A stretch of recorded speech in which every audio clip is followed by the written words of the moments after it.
Hello, everyone. This is Liz. It is Tuesday. Welcome back to the Derry Public Library, and I'm here to give Netflix recommendations. If you're wondering what my shirt says, it says, I survived the Midsummer Festival, Sweden 2019. Well, I thought it was funny. Kind of weird that I'm wearing that considering Midsummer is available on Prime, but Midsummer was my favorite film of 2019, so I will find any way to promote it. But still, today it is not Prime Day, it is not Hulu Day, it is Netflix Day, and Netflix actually just got some very good films in, and they also have some hidden gems that don't get shown on the front page of Netflix. So the first movie I'm going to recommend actually is related to something we shared on our Facebook page earlier today. So we shared a Disney Pride and Prejudice mashup, and I'm going to take this opportunity to tell you that the 2005 version of Pride and Prejudice is available on Netflix, the one with Keira Knightley, directed by Joe Wright. She's actually collaborated with him for a number of movies. She collaborated with for this, Atonement, which I don't know if Atonement's on Netflix, but just as a quick aside, I completely rejected Atonement when it came out as boring British World War II drama, and oh my goodness, Atonement was good. And also Joe Wright's adaptation of Anna Karenina. But I digress. I actually really like this version of Pride and Prejudice. Keira Knightley is in it, and she's great. Rosamund Pike is also fantastic. Of course, the guy playing Mr. Darcy can't hold a candle to Colin Firth, but I mean, to compare this to the BBC miniseries with Colin Firth is a little unfair. I mean, if you want condensed Pride and Prejudice, this movie is great, and I think it's also great on its own terms. I know that people have feelings about the Colin Firth Pride and Prejudice, so I'm just putting that out there, like, just FYI, he's not in this, unfortunately. So moving on to a movie that's definitely more my speed, and a family that I greatly admire, the Addams Family. And talking about the 1990 version, the 90s saw a slew of movies adapting TV series from yesteryear. There was the Beverly Hillbillies, there was Brady Bunch, which is great, and Flintstones. And it was really 50-50 because Flintstones isn't great. I can't find anyone who thinks the Beverly Hillbillies movie is great. I never saw that one.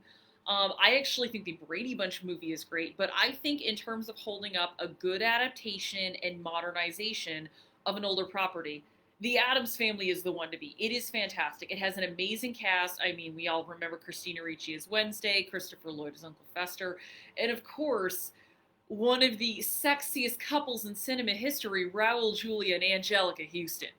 I absolutely love this movie, and it completely holds up. Again, can't recommend it enough. And if you've never seen it, because again, this is a movie that's almost 30 years old. Oh, sorry. I just realized how many gray hairs I had on my head. It is perfect. I'd say perfect time to see it. And again, even if you're not a fan of the movie, just Raul Julia and Angelica Houston alone are worth the price of admission. Going on now to a more recent movie, but definitely one that I don't even think got a theatrical release, but it's actually kind of cute. It might make you blush a little bit based on what it's about, but I still think it is overall a very nice, lighthearted movie, and it is called The Feels. Constance Wu is in this, obviously from Fresh Off the Boat or last year's fantastic film Hustlers. So she and her girlfriend, they're having a bachelorette party. And at the party, her fiance, she admits that she has never had something.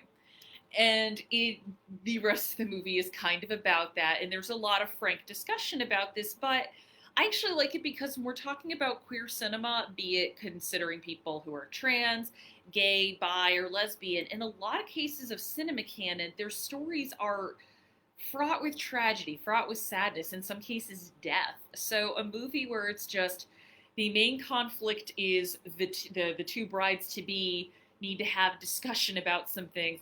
It's actually kind of nice, and it's very funny as well. Again, it might make you blush considering the subject matter, but it's actually a very cute and very winning movie. And I mean, Constance Wu is just fantastic. I love her. Another movie that, again, there's not super high stakes, but the cast is great and you have a fun time watching it, is Quartet. Fun fact, this is directed by Dustin Hoffman, and his debut directorial feature. I actually thought he directed movies a lot before this, but I was wrong. I had a little Mandela effect in my head, apparently. So this is about three retired singers. And then the fourth one kind of comes into their social circle again, and tensions arise. But as it's about, older British people, the tensions never get that big. Maggie Smith and Bill Connolly are in it. Also, Paulina Collins, who's a really great British actress. Again, just I would say really good performances, very fun to watch. It's almost kind of a hangout movie. And for me, I just love Maggie Smith. You cannot go wrong with Maggie Smith, or Bill Connolly for that matter. So we're going into nonfiction films. So I'm sure we all know who Alexandra Ocasio-Cortez is and her story of, challenging an incumbent, winning the primary, and then going to the House. So Netflix produced a movie about this called Knock Down the House, but it's not just about AOC. It's about three other women who primary incumbents. Amy Vrila, Cori Bush, and Paula Jean Swearengin. She actually primaried Joe Manchin so they're all doing this in 2018, and it's basically a behind-the-scenes look at more of a grassroots campaign. So if you're kind of a fan of more of the political campaign movies, I think the best example of this is the film about the first Clinton campaign, The War Room, which, if you just want a behind-the-scenes campaign movie, is good, I think, regardless of what your feelings on the Clintons are. But this is good because it's a different focus. It's not people who have a whole bunch of money, a whole bunch of donors. It's people who, like Alexandra Ocasio-Cortez, was a bartender and kind of running this with nowhere near the resources that her incumbents had. So there's definitely a level of inspiration to this.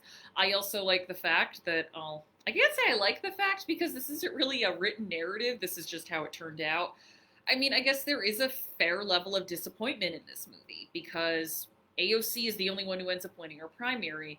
But I guess I could say I like the fact that the movie acknowledges that rather than just making and retooling the documentary to be about AOC. So if you're interested, I know it's an election year, in behind-the-scenes political campaign documentaries, I would recommend Knock Down the House. So on to a political movie that I absolutely love, and also I love from a historical standpoint, The Death of Stalin. This was one of my favorite films of 2018. I believe it was my number 2 film, followed by Paddington 2 at number 1. Paddington 2 is the best movie of 2018. I will gladly debate this with anybody. I love The Death of Stalin. It is about, obviously, the death of Stalin, but it's actually not a drama. It is a comedy, or as the tagline says, a comedy of terrors. If you hear the phrase, the banality of evil, this absolutely applies to this, and just this idea of how petty these people are, like Beria, Khrushchev, Malenkov, Molotov, trying to just muscle each other for control and who can be the next leader of the USSR. And I think the reason this works really well is, number one, it's directed and written by Armando Iannucci, who is behind the thick of it in Britain and Veep in the United States.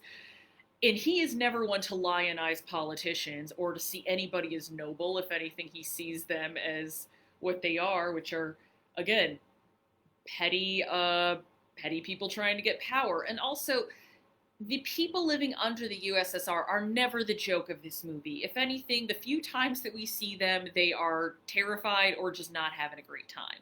And he knows how to balance the comedy whilst acknowledging how horrible these people were to the people that they were supposed to be, I don't want to say ruling, but governing, helping, if you will. It's one of the most biting political satires, I think, to come out in the past 20 years. And it's a shame that it got such a small release in 2018, but I love the fact that it is on Netflix, meaning more people can watch it and more people can get exposed to it and see it. Also, as a history bonus, most of the events in this movie did happen.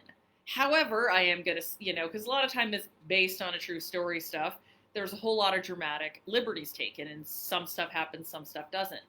The events in The Death of Stalin all for the most part happen. However, for the sake of, dramatic narratives, it is sped up completely. Like, his daughter didn't leave the USSR, I believe, until the 60s. But I digress. The Death of Stalin is a fantastic movie, and it is a movie I think everybody should see. So, on to another movie I think everybody should see because it is one of my favorite movies ever. Also, it's part of one of the more interesting waves of cinema, which was Australian New Wave.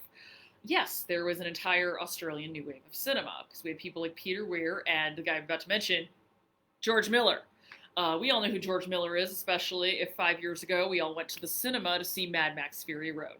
So I am recommending the original, the one that started it all, Mad Max, which interestingly enough gets a reputation as being a post-apocalyptic movie, but it really isn't. It's more about the society's kind of teetering. You're getting these hints that it may not be this way for long, that it's about to descend into something bad.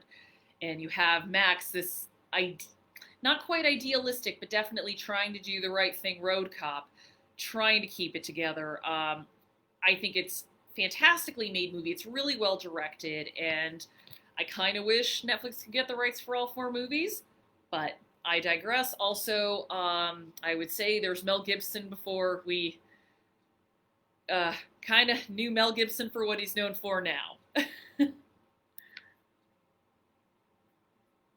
One sec.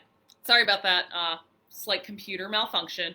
But yeah, it's a little hard to watch these movies for me, after hearing Mel Gibson's like screaming at his ex-wife. But at the same time, I love the movie Rosemary's Baby, and I know who directed that, so separate the art from the artist. On to my final two picks. Again, seriously, I could talk about Mad Max for a while.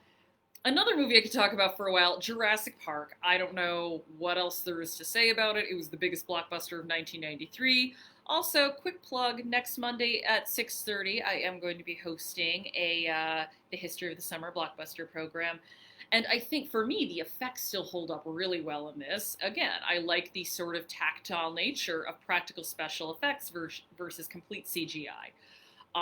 The thing that I really love is this movie is just about 2 hours, and it sails through, and it fully develops a lot of these characters. You get action, you get character development, you get quiet scenes.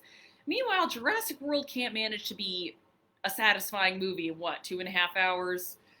I love Jurassic Park, but this really was a franchise that should have stayed one and done. Again, I absolutely love Jurassic Park. I still remember seeing it at 7 years old. I loved dinosaurs. And it just being like, this is the greatest moment of my life. I'll never be happier. And thankfully I was happier. I had a higher peak in my life than just seeing a movie in a theater, but Jurassic Park does remain the movie I have seen more than any other film. And my final film recommendation for today is a documentary. It's short. It's about, I think, 70 minutes total, and it's called The Queen. And this is not the one that's about Queen Elizabeth, which is also a good movie. This is a documentary about drag queens in the 1960s, and this was made in 1968.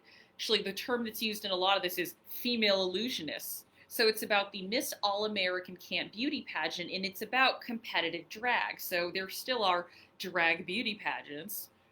Not quite like the balls we saw in stuff like Paris is Burning, but more of it's a beauty pageant, but for people who do drag. And it's actually a really interesting movie to watch because if we consider a lot of like the stuff that's happening now with LGBTQ identities is new, it's good to watch this and go, oh no, it's not new. It has always been here, and actually people have been, taking note of it and documenting it. Again, it's interesting from a historical standpoint. Also, if you are a fan of Pose, the show, or if you're a fan of the documentary Paris is Burning, Pepper LaBeijah's drag mother, Krista LaBeijah, is in this movie. So I'm like, oh, it's a nice through line to that. But for me, as again, from a history standpoint, I'm like, wow, I had no idea this movie came out in the 1960s until I saw it on Netflix. And I was like, I had to double check the date. I'm like, this can't be right. But it was. So I would say give it a watch. It might surprise you in some ways. Or if you want just good old comfort food, there is always Jurassic Park. Because there's never anything wrong with Jurassic Park. That movie is flawless. Sequels, not so much. Anyway, hopefully you'll check out one of these movies, and I will see you tomorrow with movies you can get at the library. Have a great day!